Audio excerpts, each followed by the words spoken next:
Laney Wilson on the Country Blend. Things a man on a know. Don't get your hopes up. 8:17, Kangon Tark in the morning. Winter advisory remains in effect until 6 o'clock this evening. We have a 50-50 shot of continued freezing drizzle and rain throughout the day. Looks like that rain's going to be turning into sleet later on this afternoon. 31 is as good as it gets today. 26 right now. Lady Badgers going to be heading into the playoffs today. Hopefully, weather permitting. They're going to be taking on Graham up in May High School. That's just north of Brownwood. Bus leaves from Grace Fellowship at 4:15 if you want to go by there and give them a good send-off. Of course, you can hear that game live on KCYL 1450 on the AM side. It'll be a 7 o'clock tip-off. In the studio, as promised, Lady Badger head coach Mark Myers, along with a couple of hot shots, Taylor Allen, Morgan Lovejoy, few names you always see in the radiogram, and, of course, Ronnie Witcher. Good morning to each of you. Morning. What? Yeah. Good morning to you, Ken. I'm here a little bit late this morning. It was icy out on 183 coming in this morning. Boy, you can tell which vehicles have the anti-skid thing in their car because some of them, would just go right on, and some of the cars were just barely crawling and had their lights blinking and everything, and stopped on the upside of the hills because they couldn't get up, that kind of thing. Roads should clear out a little bit after a while after they're driven on. I saw emergency vehicles heading out on 281 this morning too. Must have had an accident out there somewhere.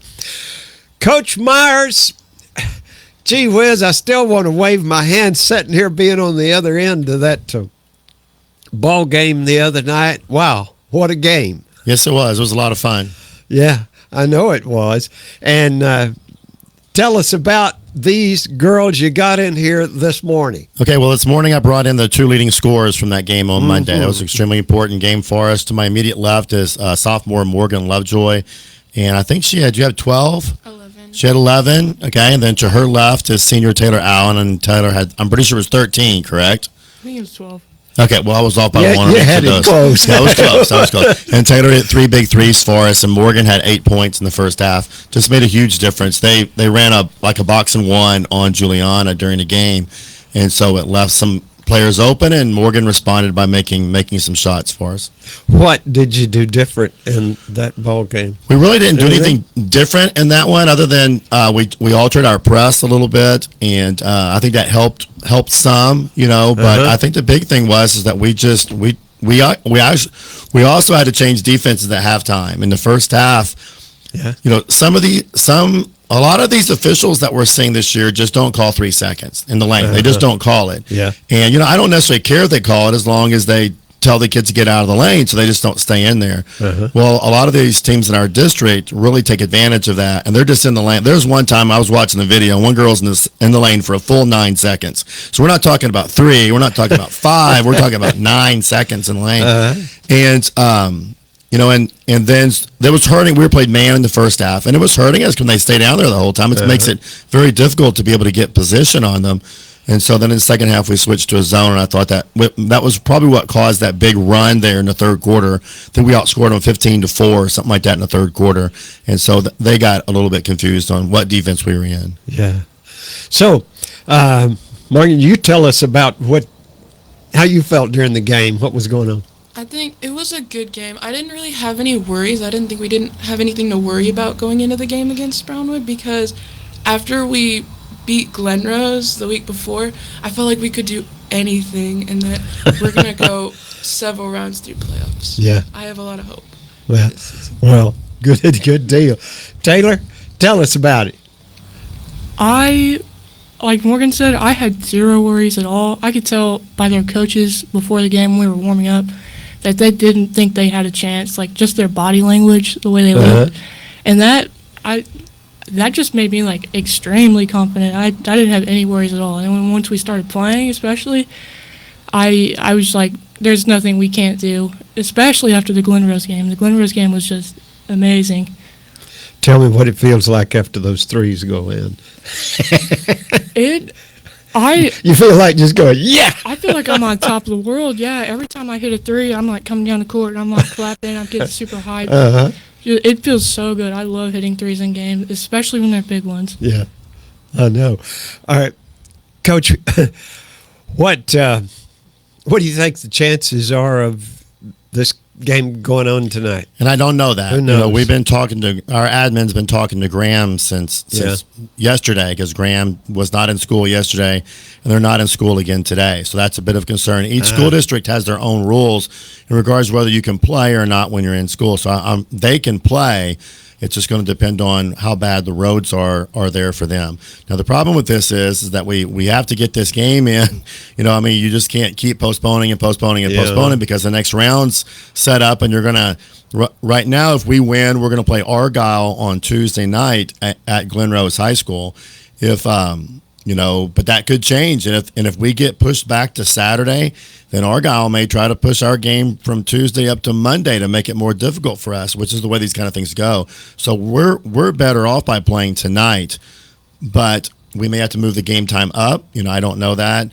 The officials chapter that is assigned to this game is the Abilene chapter. That's a little bit of a concern, because I'm sure it's worse out there for them.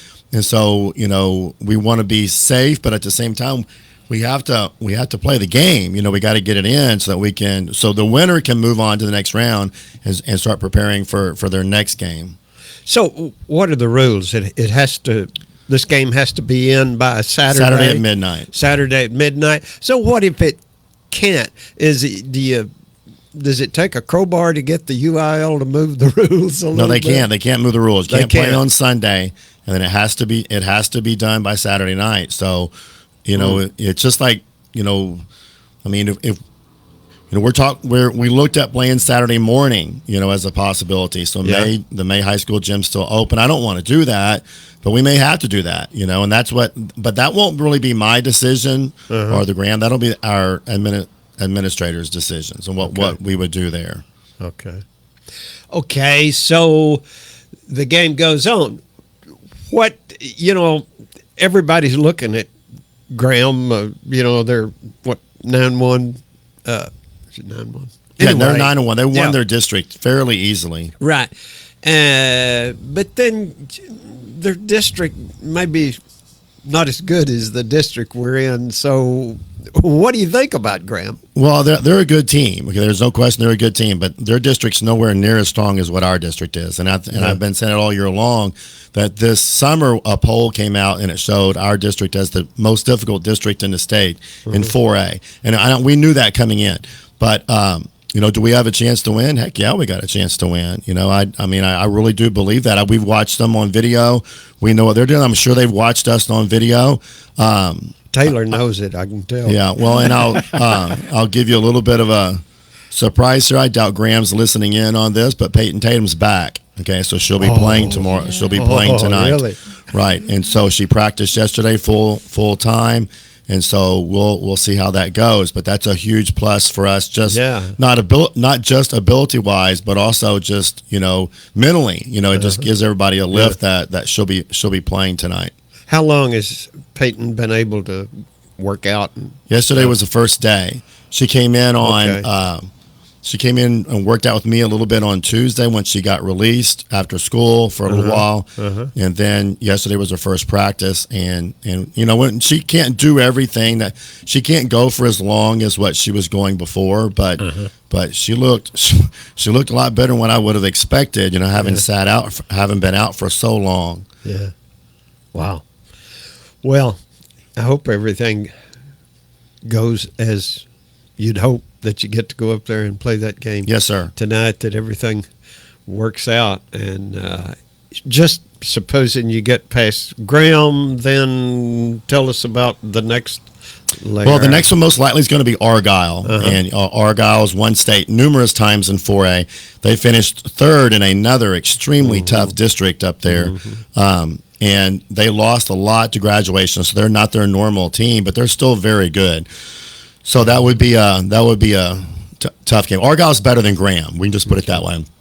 Now it may not be Argyle, but I don't think they'll have any trouble in their game tonight. I don't see that. Plus the good news, we get to play at Glen Rose, and that's just an incredible facility. And another good thing, I don't know if you ever watched my games and stuff. I always wear a shirt and tie to every game. Yeah. I have well over 50 different ties of basketball ties and stuff. So I wear a different one. The girls are laughing over here, but I wear a different one in every game. And then after the game, there's a winner's pile and there's a loser's pile. Okay, where the ties go. Okay.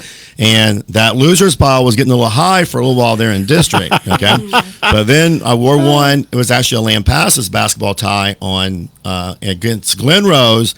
And we won that game. Yeah. So we wore that same tie again on Monday, and we won that game also. So that same tie will be worn again tonight, or whenever we got to play Graham. And that's worth 5 points right there, I think. Yeah, certainly. Well, besides your plus with Peyton, but is there anybody out or anything? Any injuries? We still have a couple of kids out. We really shouldn't discuss a certain individual in regards to that, but we still got some kids out.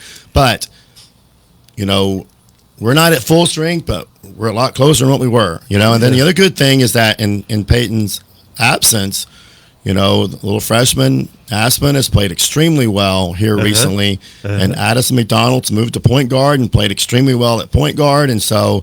We've cut our turnovers down by a bunch. We've gotten a lot better. So I just think it's a huge plus. All right. Good deal. All right. Go Lady Badgers. Thank you for coming in to visit with us. And I am absolutely sure that we'll see you next week. Oh, that's good. Yeah, we would love that. Still going to be good. All right. Bye-bye. Lampasas Lady Badgers, we hope, on the air tonight. And we'll be there whenever the game is played, whatever we have to do. You're listening to KCYL KACQ Radio. Here's Dave Ramsey with today's Ramsey Reality